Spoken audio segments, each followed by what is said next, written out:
Welcome back to Cash and Sass. This is the podcast where we ditch the shame, talk real numbers, and build bold, bankable wealth without sacrificing who we are. I'm your host, Lisa Marie. I'm the fractional CFO, wealth mentor, and the sassy wealth queen behind Transcendent Wealth Co. And if you're ready to scale with strategy, own your power, and finally feel wealthy in every sense of the word, then you're in the right place. All right, today we're diving into the money flow, the sales flow, and what it really takes to build wealth without burning yourself out in the process, which, hello. My guest, Kirstin Carey, is a neuroresilience specialist and a sales consultant who's built multiple 6 and 7-figure businesses over the last 30 years. After healing from 2 autoimmune conditions and walking away from millions of dollars to leave a marriage, she knows better than most that sales, money, and resilience aren't just strategies, they're survival skills. This is the conversation every woman entrepreneur needs when sales feel hard, money feels stuck, or burnout feels like it's lurking around the corner. And y'all, I have now can say that I've become friends with her because we have had several conversations already, which I'm super excited. We're going to keep continuing those conversations. So we're just going to go ahead and get right into it because y'all know that's how I roll. I want to talk about the money, of course, but the money as an energy exchange, because you described it as an energy exchange like the current of the ocean. So I want to know, how did you learn to ride that current instead of fighting it? Because I'm sure so many of us, that is the first thing we think we're supposed to do is fight it. Well, yeah. I mean, it's survival instinct kicks in, right? And if you think of everything, every single thing in your life is some level of energy. There's an exchange going on all the time. And this isn't me being super woo-woo. This is measurable. Like, you can measure energy. You can measure frequency. So if you think of music, it's a frequency. Everything's an energy. If you walk into a room and just kind of feel, you can just tell something's not right in the room. That's you sensing the frequency or the energy of the room. And we're all designed as humans, we're sensory beings. So if you watch a dog or a baby, they're in their sensory experience. They're constantly like, what do I smell? What do I hear? What do I feel? As we get older, we start putting our thought process to the sensory experience. So, the last time I felt this, the last time I heard this, the last time I smelled this was happening. So that starts registering in the brain. So over time, you then guess ahead, where if you smell something, you assume it's going to be dangerous or you assume it's going to be helpful. But a lot of times once you lock that in, you don't change it. So if you think of money as an energy, the relationship you have with money is pretty much locked in by the time you're 7 years old, based on how the people around you were relating to money. So if you grew up in a household where there wasn't a lot of money, or there was a lot of fighting around money, or people didn't understand how money worked and they thought money worked against them, you actually absorbed that frequency, that energy, and that exchange. So a lot of us grew up with relationships with money that wasn't our relationship. Yeah, me too. Me. Hell yeah, right? You literally just described me. So if we could change that frequency, then you can change your relationship or your flow with money. And then there's a reason we call it cash flow, right? And feminine energy is more fluid energy. It's flow energy. Masculine energy is more of that do, push energy. So if there's a lot of masculine push force energy, you're not going to have a great relationship with money. So again, not woo, this is actually measurable stuff. So if you feel like it's hard and money feels hard, or you find yourself avoiding it, or you don't like to look at your checking account, or you hate doing your tax. I mean, I don't love doing my taxes, but it's all part of the relationship with money. Right. There's usually something locked in there. So that's how I tell people, you're fighting against the current. You're fighting against the frequency there. How do we change that? So one of the things I'll have people do is look in some part of their life where the frequency feels fluid. It feels good. And it doesn't have to be money. In fact, it's usually not money. Like, what else in your life feels good, or that you can just sit and flow with it? And whatever your flow experience is, we lock in that vibration and attach it to money. Does that make sense? Yeah. Yeah. So that way you're going with the flow, and flow is measurable. The government, the US government actually spends billions of dollars measuring flow and understanding how to access that flow point in somebody's energy to help their soldiers do more in less time with less effort. So if the government's putting money into there's something to it, right? So there's books written specifically on the concept of flow. And it's this frequency that your body can lock into where everything just feels easier, where you're getting more done. You ever have those days where you're like, I am unstoppable. I can do Yeah, I think anything. we all I have yeah, yeah. energy. When the days you're like, why is it all so hard? That's the opposite. Well, I mean, that was one of the things I was gonna say is 'cause when in some of our conversations, because I said we've had several conversations, we've had Mhm. connection calls and power partner calls, and one of the things I remember you saying is that if selling feels hard, you're doing it wrong. Mhm. So, my question is, why do so many entrepreneurs struggle with sales? Because I think this is important for them to understand that it has everything and anything to do with money as well. It affects your money because and you're saying if it feels hard, then we're doing it wrong. So, Yep. why? Well, one, the person you're talking to, the person you're in the sales conversation with, you think you have to convince them of something or you have to change something for them. You don't. They're coming with their frequency, you're coming with yours. And if they're combative, that's going to feel hard. And a lot of us Mhm. think that's what sales is supposed to be. Let's force them over the edge. Let's convince them. Let's peel them away from their We have to objection. convince them why, and actually that's Right. not what we're supposed to be No. doing. And if you're going into a sales call like that, they're going to feel that. So they're going to be more combative too, or they're going to be more protective of what's going on because they feel like you're trying to do something to them. And we're not trying to do anything. We're just trying to understand. So if you can flip into the idea of curiosity, that actually, again, shifts the frequency and the feeling that you're in. They want to be seen and heard. I mean, that's our core. Most of us at our very core, Wanna be all seen we and want, heard. yeah, we just want to be seen, heard, and understood.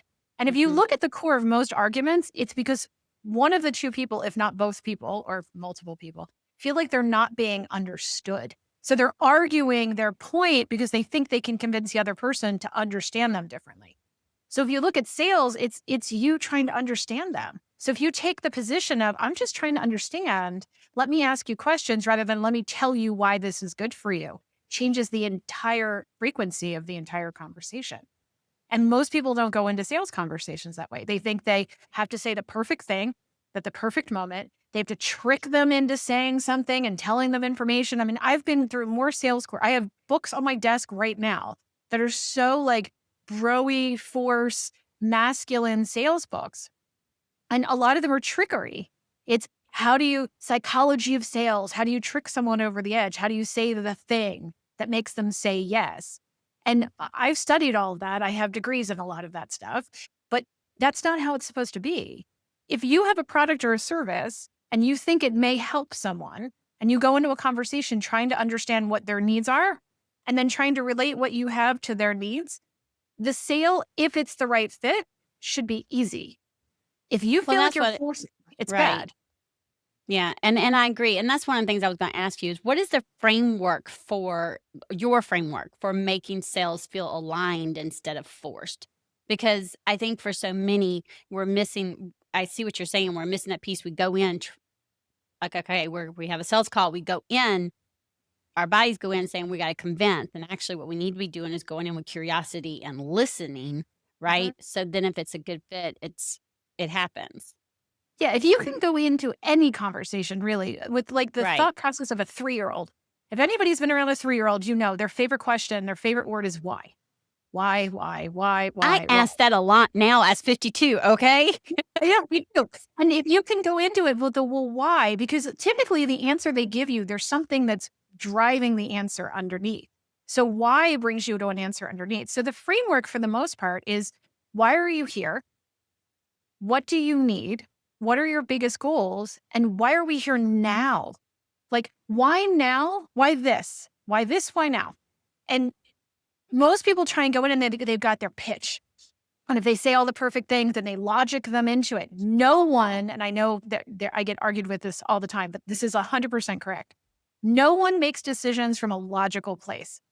We make decisions from an emotional place and we justify it logically. So I've had, and typically men who are usually arguing this point with me, but they're like, no, I'm a logical decision maker. I'm like, you're not. We're not wired that way. We make every decision emotionally at our core, and then we try and use all the logic that we have to try to justify why that's the best decision for us. Like, oh no, it's only logical. Like, if it's only logical, then all of us would be driving the bare minimum car, right? Just get us from point A to point B. There's no reason to feel luxurious or anything in a car. There's no logic. You're like, Well, oh, and well, I can actually, justify it. right. Well, and that actually makes sense too, because long time ago I did DBT, Mhm. and the thing that has stuck, and I still use it to this day, is there was this big circle, and there were then there was three circles, and there was your rational mind, your emotional mind, and in the middle was wise, and the middle was a mix of the rational and emotional. And they would ask, where are you supposed to make your decisions? Are you supposed to do it fully emotional or fully irrational? Well, my thing was, I'm always make it fully emotional. I need to make it fully rational or rational. And some people would say, and the key was it's actually wise Mhm. because it's the both. You're supposed to have your emotions in there. And so that makes sense. And so to me, logical is right there in that rational. Mhm. That's where it makes, and we don't want to go all on that other side. You're not supposed to. Yeah. And you're not. Your emotions are gonna be involved because again, another saying is, what is it? People are gonna remember not what you do for them, but how you make them See. feel. Yep. Emotion.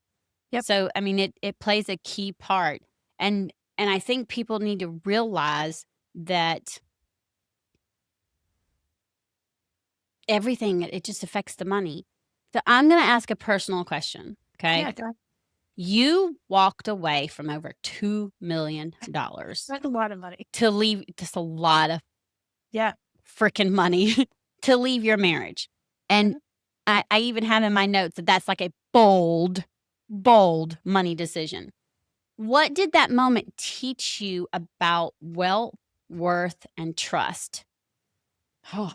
Um, it's interesting because I made some of the decisions before I realized how much money was there because there was a lot of money being hidden, blah, blah, blah. There's a whole story. Someday we'll get to the whole thing. But I got to a point where nothing else mattered but my freedom in that moment. Because I figured money's just money. I can always make more, but I can't get this part of me back. So for me, my logic was I won't survive. I literally didn't think I would survive the relationship any longer because I was being suffocated emotionally, mentally, physically, spiritually in a way that the money no longer mattered because I could always make more money. Like there's always money to be made. And I was willing to work at Starbucks if I had to, because I had to walk away from businesses that I owned with my former spouse. I had to walk away from other relationships where we had stuff in his name, stuff. So now, of course, looking back, I realized how trusting I was. But it became what's more valuable to me, not what was worth more money wise. What was more valuable in that moment, that was my soul. Like I felt like I was buying my soul back in a way. And it sounds dramatic, but in that moment, I was like, none of this matters because I can always make more money. It's just money. It's Well, just money. and you said a key. You said freedom, and so I want to bring up. My listeners know, and you and I've talked about it. I created 5 wealth codes. And I said that we have to be in alignment with those. And if we're not in alignment and we're not wealthy in those areas, it's going to affect all the other areas. And it's spiritual, energetic, mental, physical, and financial. And you Mm. were being affected in like at least three, if All not five. four of those All areas, five. or all five. No, Right. that makes And, sense. Yeah. and, and so because of that, nothing, it wouldn't have mattered even if you just stayed and made money. Not it wasn't gonna work. You were completely out of alignment. You were no longer in alignment. It was affecting everything and anything around you. And the reason why I'm saying that is for the love of God, everybody pay attention. It of all 5 of those areas, if one of them is out of whack or more than one, and Kirsten just talking about it, it gets to the point to where you're going to make a decision and it may be the scariest decision. Mine was not going and looking for another corporate job. I mean, I made a bold ass money decision. I had them come and repossess my vehicle, went and got on food stamps and said, I'm done with these migraines. I'm done with the tension headaches. Cause I was like you, I knew that if I kept on, I was going to have a nervous breakdown. I was Mhm. on the verge of it. It got to the point to where my physical health, my mental health, my spirituality, my energetic, all of that was no longer in alignment. And so therefore, the little bit of money I made, it didn't matter anymore.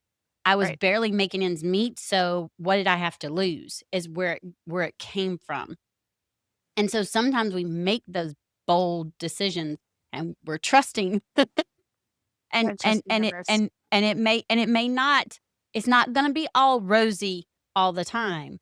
And my point with that is now you've done these shifts and you've looked back and you realize, and now I from talking to you, I know you're in alignment in those areas Mhm. now, and you've regrown a totally different business, right? And so Oh, I yes. just I've I think grown it's 2 since important. then. Yeah. But that's I right. That's yeah. right. You've done 2 since then. How do those lessons show up in the way you now approach money and business, though? Money isn't the driver anymore. It comes. It just comes. Like it shows up. Like there are just months where I'm like, I don't know how all this is going to work out. I just know it will. And then the money shows up. Like it happened to me yesterday that some agreements that I had that somebody was going to pay me out for a year over an agreement, they just decided to pay in full for the year and it just dropped into my account. Nobody said anything. And there was just a bunch of money sitting in my account. And I had just made a decision the day before, a financial decision where I'm like, I don't know where all this is going to come from, but I'm doing this because it makes sense. And I made the decision to do it. And 24 hours later, there was just money sitting in my account from a client who decided she was going to pay in full for a year long agreement that she originally thought she was going to pay over a year. So it just happens, right? But I also look at what am I considering to be wealth, right? Like I am now married to somebody who is such a great energy source for me. And we're such a good aligned couple. And he is very balanced in who he is. And I'm very balanced in who I am. And when we come together, we're even more powerful. But I have more joy with this person in my life than I had in my first marriage, I think, collectively, like ever. And I'm not trying to compare the people. What I'm doing is I'm looking at who I am in the relationship too. I'm a much Who you more, were in the yeah, relationship and who you are now in the and why relationship, I which attracted means that. right, Yeah. and which So I means wealth attract is so different much more things. than money. Yes. So who's in my life romantically, energetically, business wise, the types of clients that I attract now? It's like it's just a very different experience. Where I live, I mean, I 6 years in the house we live in, and there's this giant hill that kind of like we have to drive up this giant hill because we live on the side of this mountain. As we're driving up 6 years, I still get excited every single time I'm driving up that hill as I'm seeing the mountain behind my house and I'm seeing my house and we look over the city and I am excited every day for where I live. Like I'm still excited, right? So that's the kind of stuff I look at now. When I was younger, I looked at metrics other people gave me to say this is successful. Like you were making this much money, you're working this many hours, you're doing this much stuff, and you were married by a certain age, you were doing this, you had all the, family. I measure things differently now. And the money's just there. Like Well, I it's mean, the you were talking afterthought. right, and what you and I were talking about, we just had our second, well, second and third call, I can't remember, Mhm, the other day, and each time we've been just as excited, and mhm. we couldn't wait for this, and then we are already booking another power partner meetup to keep talking, and then Right. we get it, we're, like, excited because, again, we both love each other's energy, and that's why energetic is part of, is Yeah. one of the wealth codes because it affects you. And, I made a decision, I guess it was 2 days ago, to do something. And I literally said basically the same thing or thought it to myself, okay, I don't know where it's gonna come from, how it's gonna be. And I'm making the decision to do this. It feels right. I'm doing it, and I'm trusting that it's all going to work out and that it's all gonna flow in however it decides to flow in, and that's the key, is not being attached to how, right? Yeah. And as you up level in your business and as you start to pivot, one of the things that held me back at first was I was attached to how, and Yeah. one of the things that I've learned how to do, thanks to my coach and my mentors, is just do it from curiosity and not be attached to How? how, right? Don't be attached. Don't, it's same thing with the connections. Don't be attached to what they're going to turn into. Just go in with curiosity. And I'm going to be honest, doing that, Kirsten and I have had so much fun talking about personal and business stuff, which we've talked about both. We're like looking at all the ways that we can keep talking and collaborating. It's just, there's just so much stuff that opens up from that. And to me, that's part of being wealthy, is because Yes. now you're building these relationships. And, if she was to have an event or know of an event that she was going to go to and she called and said, hey, I think this would be great for you to go to too. Don't even think that I wouldn't be looking to see how I could go because, again, I Right. love meeting people in person and the energy. I already know, right? And so I just think that's really, really important for people to realize that. And that's the whole point of this podcast is kicking money taboo to the curb, but realizing wealthy is more than just making money. And if you think it's just going and creating the money and making it, you're missing the whole point. You can be rich and keep chasing and chasing and chasing Yep. and be broke and miserable at the same time. Broke. Yeah. When Right? you're I mean, broken, because you feel broken, you're using the money to fill a void. If you right. if you don't already have a void, the money just flows. Like the money won't fill the broken pieces or the fractured pieces or the openings. You've got to fill that internally first, seal whole, and the money comes. And I know that's not how most of us were taught to do it. It was supposed to fix something. Whatever you bought was supposed to fix something. And once I fixed, and I don't believe anybody's ever broken, but once I healed in a way We of think we were measuring, going to fix. And that was going to be one of yes, my questions is because you've built multiple 6 and 7 figure businesses and you've also faced autoimmune challenges. And I know there are, I know personally know entrepreneurs that have autoimmune challenges and know there's more. How did that shape your perspective on what success really means? So I was a push through, force it, don't cry, or I'll give You're you something like to cry me. about. That's how I grew up. Unless you were Yep. bleeding and broken on the side of the road, you could get up and walk it off. Dry those tears or So I'll give you a reason to cry. exactly. Gen X, you and I are Gen X all the way. We grew up All with the parents way. who thought they were doing the right things, right? But And now it I cry created, all the time. and that's the 52 part. But but Yeah, there's yeah, that. that's the perimenopause. That's we're all in with this. So bring it, ladies, bring it. But there's a piece in that where I thought if you had emotion or any connection to your emotion, it was weak. Well, what happens over time, and neurologically this happens, biologically this happens, you literally can start taking that emotion, and if you don't learn how to process it or release it, it actually pushes into your cells and tissues and creates an entire stream of problem. Mhm. So you think I'm squashing it, I'm compartmentalizing. I used to celebrate how good of a compartmentalizer I was. If you compartmentalize, but you don't then process it at some point, it will come out some other way. So it creates a physical response or it creates a mental response, anxiety, depression. They're not things you have. They're things that happen to alert your system that something isn't balanced. But in Mhm. this country, we treat all of that as something you just magically get. Like I just magically have diabetes. I just magically have celiac disease. I magically have you don't just magically have that. It's your body saying, I'm out of balance and I need help. They're all symptoms of something greater. So in my early 30s, I wasn't feeling good. And I was a former athlete, I'm a former gymnast. I know how to push through. I know how to work on, I know how to compete on broken bones.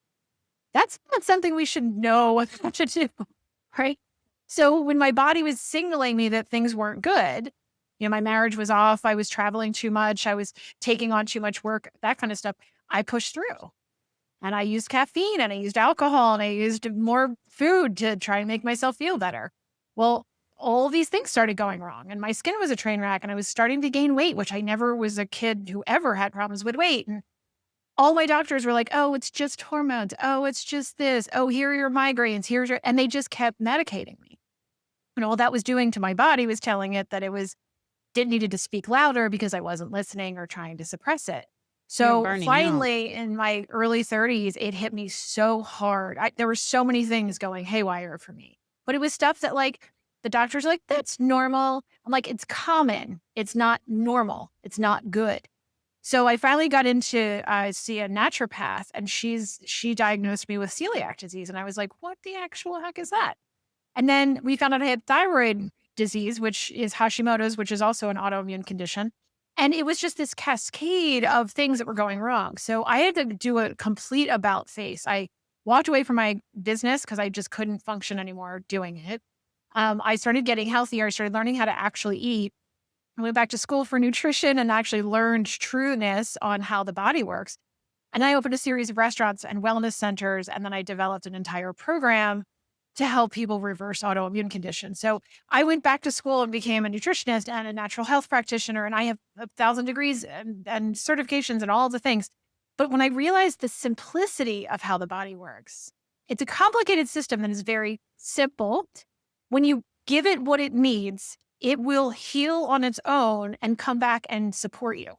If you don't support it, it will keep coming for you. And it's not because it hates you. It's because it's trying to get your attention. And if you keep doing whatever it is that you're doing that got you here, it will make it worse. And I had to learn to listen.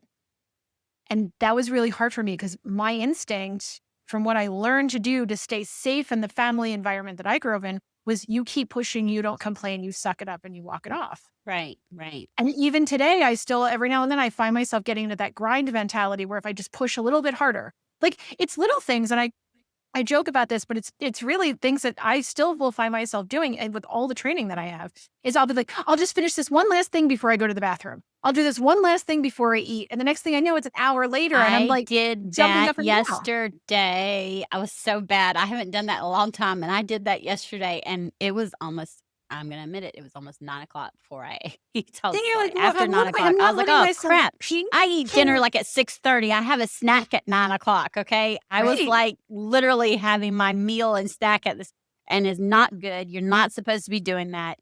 It's just No. not supposed to be happening. And I was like, okay, you got to take a break. This can't keep going on. Yes. And it's recognizing it. And beforehand, I would have never Yes. recognized it. I would have just No. kept going.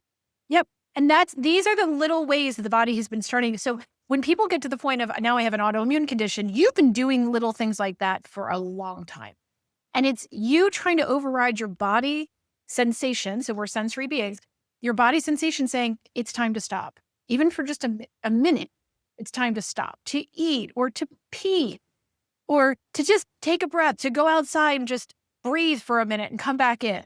Like, what are we doing to ourselves? Because no one is writing on their like headstone, I'm really glad that I didn't let myself pee that day. Like, what? Yep. Right? I hope that is not on my Right. So we just got to take it deeper. What's the freaking point is what it comes back to. Why are we doing this? And it's not to push ourselves harder, but we celebrate that, especially in the United States and in like we celebrate how hard we can push ourselves, how far we can go. We celebrate how few vacations we take, how little sleep we take. It's insane. What are we celebrating this for? Why? Okay, so So- my question for you is we both have talked about resilience, and I mean that's also part of your thing, right? So I think people are like, but wait a minute, you say, talked about resilience. So, and you're saying pushing. So what role does resilience play in sustaining both money and health? Because I think they need to understand that there's a difference and it affects your money. It affects how you go about your business. Y'all, it affects how you spend. It affects everything because it affects the way you think. Yes. So there's a fine line between resilience and injury. So if you think of it as going into the gym, and when you're adding weight over time, you're making your body resilient. You're actually breaking down muscle to build muscle back up. You're not walking into the gym on the first experience and picking up the biggest weight you can and trying to lift it over your head. You're going to injure yourself. You're going to injure others. You're going to break something, right? You go in with the smaller weights and you build up, but you do it intentionally with purpose, knowing what you're doing. The people who go in there and they're like yelling and they're screaming, they're pulling and then they're hurting themselves and then they're out of the gym for 2 weeks. I'm like, that's not resilient, but that's what we think it is. You're supposed to push yourself past the breaking point. I'm like, no, you're supposed to be able to purposely build yourself with intention to build muscle, to build strength, to build that resiliency over time, knowing what you're doing, not just walking in there and trying to beat yourself to bloody. It's because you're going to hurt yourself, and that there's a point for that. But I've watched all the biographies and the stories on TV. I was watching this one on this guy who ran 100 miles, it was some crazy marathon where they were doing like 100 miles that they were running. And the guy literally at some point they were showing his feet and he was like bleeding all over the place. He was bleeding through his shoes. And they're like, oh, that's so amazing. I'm like, is it? Isn't it amazing? Just as sad. Yeah. And then later, like he injured himself to the point where like he hurt his feet so badly he couldn't come back from it. And I was like, why are we celebrating that? Like, let's build up. So the question is, do you want resiliency or do you want to tell people some crazy story about how you hurt yourself on purpose? Like, I don't know. So resiliency to me is understanding, who am I? When's my body telling me what it's telling me? And how do I know when it's too far is too far? So what's my like true yes and what's my true no? And how do I know the difference? How do I know to keep going? Because there are moments where you're like, okay, I'm going to try There's one gonna more. be cause right, there's gonna be life moments because y'all life Right. happens. There's gonna be life moments, and you're gonna have to decide, okay, and there'll be moments where it's gonna make you think for even a split second, I shouldn't be doing this, or I shouldn't be getting this client, and that's when you're like talking about you need to be looking and saying, okay, what is my true yes? Like I know my business and the trajectory it's on and where it's going with my true yes. So if something happens that could try to knock me off track, which hello, it's life. Those things are going to happen. I had being resilient is saying no, this is my true yes. Yes. Hunkering, and then when I say hunker down, I don't mean push through. I mean, okay, what do I need to do to focus, still take care of me so that I can still be in that center of yes? And as my coach says it, I start repeating it over and over. How can I be the calm in the chaos? Yeah. Because there's always chaos in life. And I have found that if I ask myself that and remind myself to be the calm, I'm able to become centered again. Yeah. And Are you whatever is going balanced? on around me is not able to knock me completely off. Yeah. And there are days that you're going to step over the line, but did you recognize that you stepped over the line? Is that too far? We don't want to do this on purpose and hurt ourselves. So I Right. believe you shouldn't be choosing suffering. Like there's Right. the line for me. Absolutely And not. I I used to mean, there's choose times suffering. where I just say, okay, you know what? I'm done. I need a break. I'm turning everything off and I'm going to go sit. If that means play a game on my phone or my iPad or veg. That's what I'm doing, and I'm not doing anything else. And that's Right. just because my body is saying you need a break. Right. Yeah. But I chose suffering because I used to think there was a lot of, I was prideful in my choosing of suffering. Like, that's how I actually related to my dad in many ways. I could tell him a story about how I chose something and I suffered through it, and he was like, "Oh, good, I'm proud of you." But, like, otherwise, we really didn't have a lot to talk about because that's also how he grew up, right? So I used to choose suffering so I could show my dad, "Look, you can be proud of me." There's a story, and it's like it happened yesterday. I was 4. I was on the front lawn with my father, and he was trying to teach me how to play catch. So he had me hold his glove, so like bigger than my whole body, like it's an adult glove. I'm holding this baseball glove, and he throws the softball to me, and he's trying to teach me. Well, one point he threw the softball, it hit the glove, it hit me in the face, and I split my lip open. And so he scoops me up, I'm bleeding. He brings me into the kitchen. My mother's probably making a roast because that's pretty much all she ever made. And she looks up and I'm bleeding from the face. Her firstborn is now bloody. And she's like, "Oh my God, what happened?" And my father, beaming from ear to ear, said, "Look at her. She's not crying." And I know, I mean, I was the boy for my father. Like I was the one, right? Because that's what you do in his family. You have boys. So I got that message loud and clear. Daddy's proud of me because I'm not crying. Now, I probably wasn't crying because I was still like, I'm smacked in the face with a ball. But at that moment, it was like my brain went into, let's Your see if brain that's went true. into, okay, when if something happens, don't cry. Yeah. And I started looking for evidence that that was a true thing. And every time I would interact with, well, again, my story is I could see every moment I would interact with my dad. He was really only able to interact with me when we were talking about sports or talking about being injured or sucking it up and walking it off. And he was my coach in a lot of my teams. And he was proud of me when I showed no emotion. And my sister, who's 2.5 years younger than me, she started getting a similar message too. So we were very stoic in how we handled stuff.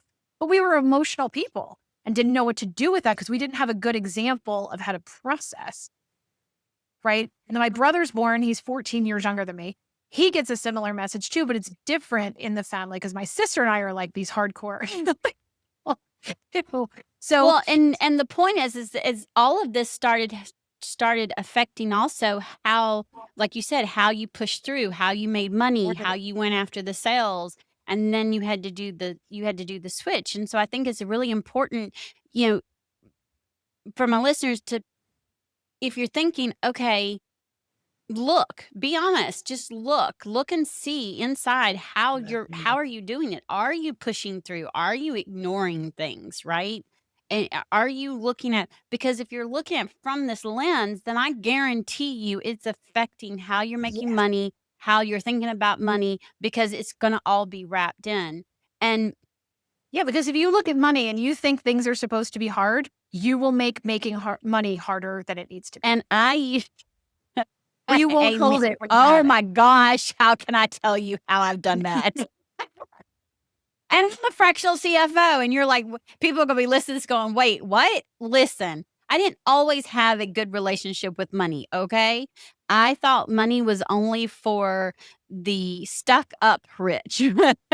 Like, and it wasn't for me, and I thought that because I wasn't in this category, right, the society gave, then it was going to be hard for me to go from barely making ends meet to making money. Because had that thinking, because it wasn't mine to begin with, but I've heard it so often, because I had that thinking. What Kirsten said is right. And I literally had that thought, and when I first started my business, and so it was. Yeah. And then if it Yeah. became easy, then I would And you were wait doing to something find wrong. when I was doing one. I was one. It was either was doing something wrong or oh crap. Okay, when is the shoe going to drop? Yes. And then you lose it. You literally like somehow it falls out of your account You because and you it's think you didn't like, make it on the right "See, I way. knew the shoe was gonna drop." Can I tell you how Nope. many times I've said that too? Reconfirms Um, that. Uh-huh. and Yep. and then you just basically stay on the cycle. "See, told you so." Yep. And I it's don't deserve it. It's never gonna happen. you Mhm. have to be able to flip it and notice it, and the first key is noticing it. Yeah.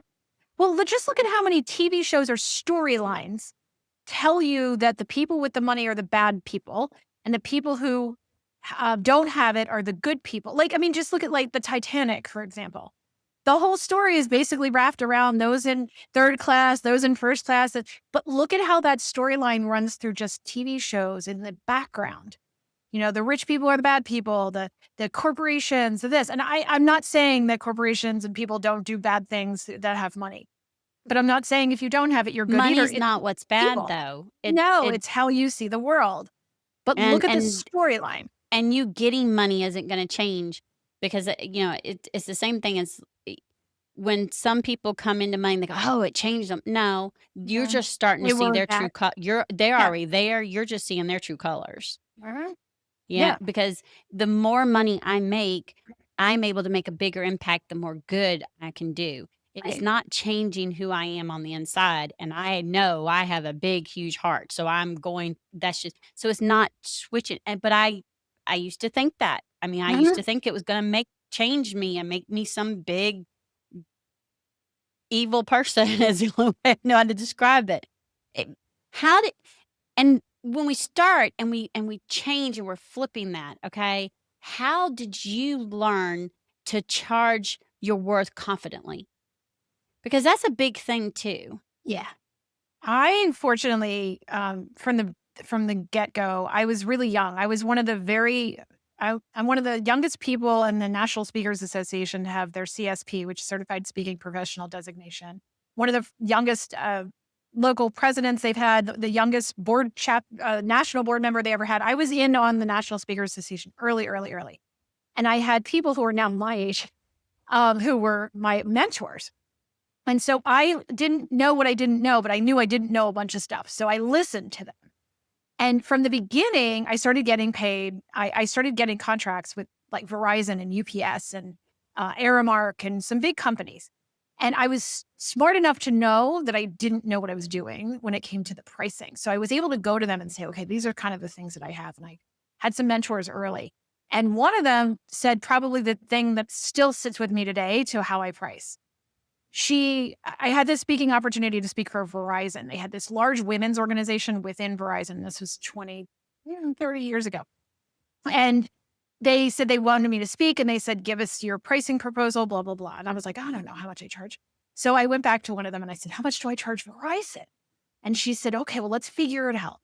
Now I'm just going to make up numbers at this point. So she said, you charge $5,000. And it's like, oh my God, $5,000. I go, right. And she's like, okay, 2,500. And I was like, $2,500, and she said, oh, I'm like 1,500. And I said, I said, how about 1495? And she said, that's it.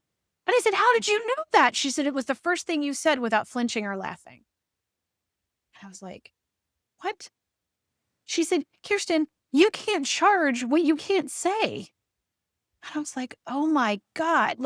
And my numbers from that point just went up. And then that's how I also gauge where I am in my own value.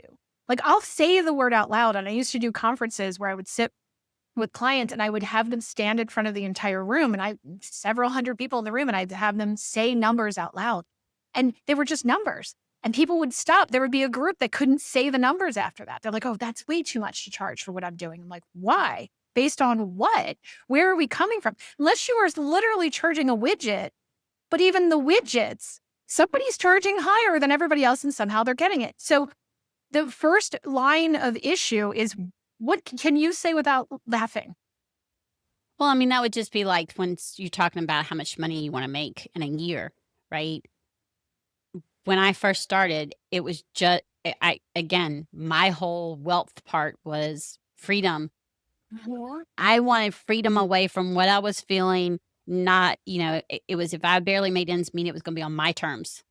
Yeah. Then it changed. And because I went from food stamps to six figures. And when one of my mentors said, okay, you want to have seven figures. And I was like, seven figures. And I did. I was like, and my coach now is like, Lisa, if you're saying you don't care if you get there, then how are you going to make the impact? How are you going to do the changes that you want to make? And I was like, oh. So I literally would start sitting with myself and talking about it so I could become comfortable with it. Now I can say, yes, I want to reach seven figures, and I don't flinch. I don't laugh. I don't do anything. But a year and a half ago, Right. but because when you do that, you're literally basically telling, it's not woo, it's just your body, and you're to reject it. You don't want it. You can't hold it. And if you can't hold it, you're not going to be able to keep it. It's all part of that money mindset, Yeah. way deep in how we feel. And so I love how you said, I mean, that's a good way to look at it too when you're looking at what you're off if you're creating a new offer. Yeah. You're going to mess with the numbers. And some of it is you just trying to get used to I saying sometimes start over analyzing it is my well, of course issue. you will. Because the number is just the number. And especially for a lot of us, what we do, there's really no apples to apples comparison to a lot of what we Right. do. It's what's the value from that client's perspective. And if they say it's too expensive, what they're saying is I don't have the value for it. That doesn't make you wrong, doesn't make Right. them wrong. They don't have the value for whatever it is. And I had 5 and 6 And they're figure not and deals. they're just and they're not Um, there yet, and that's no, okay. and It that is doesn't mean okay. anything about you. I mean, I've had 3 sales calls this week, and 2 of them, they wanted it, they thought they looked and they said it was one of them said they couldn't afford it, one of them said they changed mind, and they it was them, okay? It wasn't me. I know my worth, I know that I'm good at what I do, I know the offer was great, and but getting there too, like you said, it's a it's a process to be able to, um, again, go in there with that curiosity and be not attached to it, and understand that it's not you, right? Well, when somebody's telling you something's too expensive, what they're just telling you is where their value set is. That's it. And like when I was in health, this was very clear to me when I was in health, selling health programs. I had a woman one time on a call, and this happened frequently, where I'd have people on calls who had been sick for years and they were in bad shape. And I had a woman one time, sobbing. I will do anything. I have to have health. I can't do this. She told me that she had visions of her children, her 3 daughters, standing at her gravesite. That's how sick she was. And she was concerned it was going to happen soon. So this woman's like, I will do anything, whatever you tell me, I will be compliant. And she was in her 40s, and her mother was on the call with us too. We were on a video call. So she says, anything you want, anything you tell me to do, I'll do it. I'll be compliant, blah, blah, blah. I just can't, I got to get this out of this belief that my kids are going to be standing at my gravesite. And I was like, okay. And her mother's like, oh my God, this sounds like what you've wanted. So we get to the point where we're talking about money. And the program that I thought would work best for her at the time was a $3,000 program. I mean, this was really grand scheme what this woman had already spent. I mean, 3,000 was nothing. But again, it's not Right. for me to tell her that. Right. So I said, the program I think would work best for you to get started. It's a $3,000 program, blah, blah, blah, blah. She went, oh my God, my husband would never let me spend that kind of money on myself. Now, there's so much in that sentence that we could break down and be here all day over it. But And all her day and mother, tomorrow and next week. her mother turned to her and said, but he would spend that kind of money on a gun. And she said, but he's former military and he needs his guns. And there was so much wrong with the conversation of where she was in her own belief system about how her health was of value, that there was nothing I was going to be able to do in that moment. I'm not convincing. I'm not showing her what she said. And I said, okay, I hear what you're saying. Her mother was so upset. And so her mother went into this convincing thing. And I said, look, what I'm hearing is that you're in a space right now where you don't believe that your health is in a place where you want to spend the money or that your husband's ready for it. When you're ready to have that conversation, I suggest you have that conversation with your husband first. Have you ever told him how bad you feel? Did you ever tell him about the vision that you had about your daughter standing at your gravesite? She said, oh, he wouldn't care. And I'm like, in that moment, I knew exactly why she had autoimmune. I knew what was wrong. I knew what was really killing her from the inside. And that wasn't a moment I was going to stand there and fight for her because she wasn't fighting for her. But if I You see someone you who's on can't help it, someone until they're ready to be helped. yeah, and I didn't think she would be able to move through the program in the way and get the healing that she really could Right. have because she Right. didn't believe it herself. Right.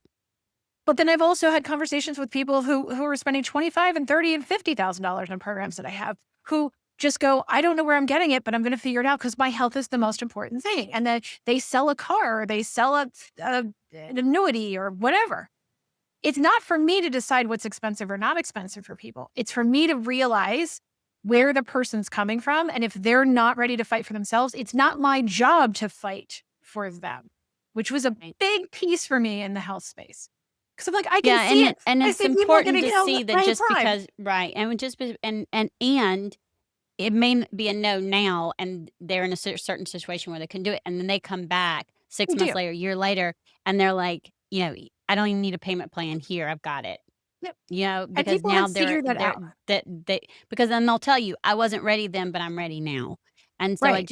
I think it's really, again, it's that detached commitment to where Yes. we know our worth, we believe in our product and our service. We don't cringe when we talk about the investment. And like you said, we don't go and convince. Kirsten, this has been such a powerful conversation, and y'all, we could talk all day because I already know this. We've been doing it, and I know so many listeners are gonna want to go dive. If y'all don't, y'all are done. Y'all need to go back and listen to more. That they want to dive deeper with you. Can you share where they can connect with you and tell us about? I think it was a free report on sales mistakes. Yeah, I've got a bunch of stuff that they can get into. There's free downloads. There's a whole bunch of information. I've got, my own podcast. But if they just go to evolveminded.com, they can get to the free download. They can get to what they need. They can get to information and they can get started. Even if they're not ready yet, there's pieces there to get them to open up. You've got stuff in there to get them started until they are. I Yeah. love it. And I know I'm going to be checking them out because I'm going to be talking to her again. So we're going to keep our conversation going. So for my listeners, if sales feels heavy, money feels stuck, or you're scaling fast, but your systems and your energy can't keep up, it's time to book a wealth alignment call. We'll uncover what's leaking, what's working, and how to align your numbers, your systems, and energy with the wealthy CEO version of you. The link will be in the show notes. Let's get you aligned and thriving. And as always, until next time, remember, confidence and cash are the ultimate power duo. As I say, go in and check your money. And as always, have a fantastic and wealthy day. Bye.